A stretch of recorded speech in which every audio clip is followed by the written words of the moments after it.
Sunday Ramble, Volume 6. If you don't know what this is just a little bit of time that I take to talk about my walk with God and everything like that. If that's not what you're thinking, if that's not your cup of tea, feel free to just whoop, and you don't gotta deal with me no more.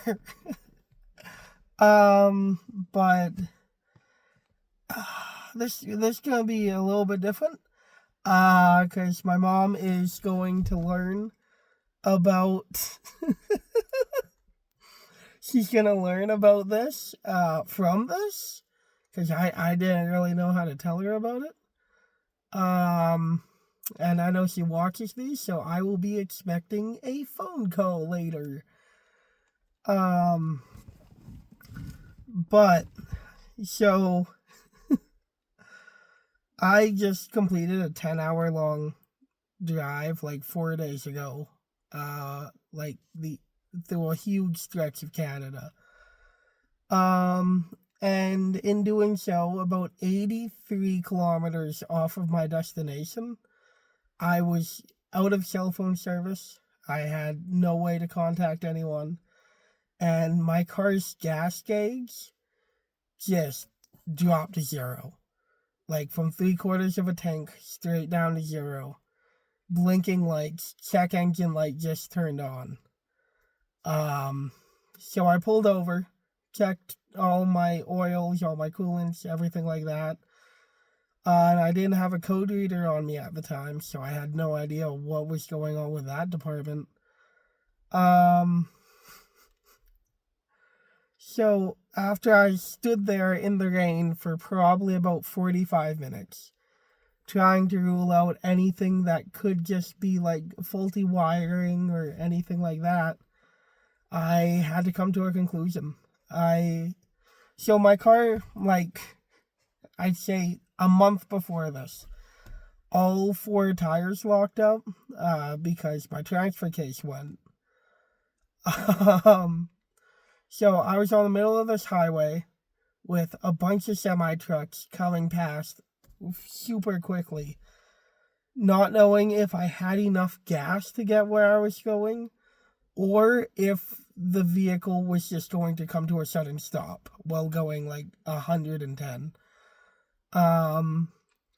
So while I started to drive this road again, because that was my only option, I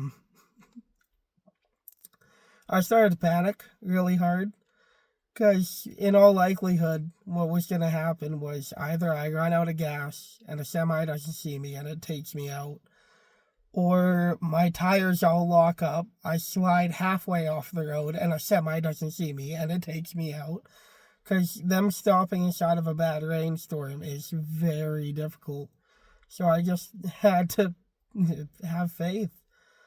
And in all reality, what this led to was just absolute panic from me. And then as I started driving again, I let out a prayer, and it was not a prayer of God get me there safe. It was not a prayer of God get me to the next area I can pull over. This was a prayer of God, please accept me into your kingdom, because I had fully believed that my time was now. So all I asked was that if this is my time, I'm ready for it. But just please allow me to send one text that says I love you to my mom. So I sent off that text. I kept driving. And for, I'd say 20 seconds after I let out that prayer, I just felt complete calm. Like, not the kind of calm you feel when you know the Lord is going to make everything safe and you'll get there fine. The kind of calm you feel when you've accepted that this is probably your time. And the fact that that level of calm can take over inside of that amount of a scenario really shows how much the Lord can really heal you and guide you through a lot of scenarios inside of your life. Because if I can accept the thought that it's over, I feel like there's a lot more thoughts that can be accepted. But anyways, like, I'd say a minute after this prayer, all my dashes lit back up again. My gas tanks shot right back up. I had no more check engine light or anything like that. The I love you text went through to my mom, which I didn't know how to explain to her why I sent or that I did send it. So, yeah, hi mom. Yeah. So that's the ramble this week. Have a good one, guys. Bye.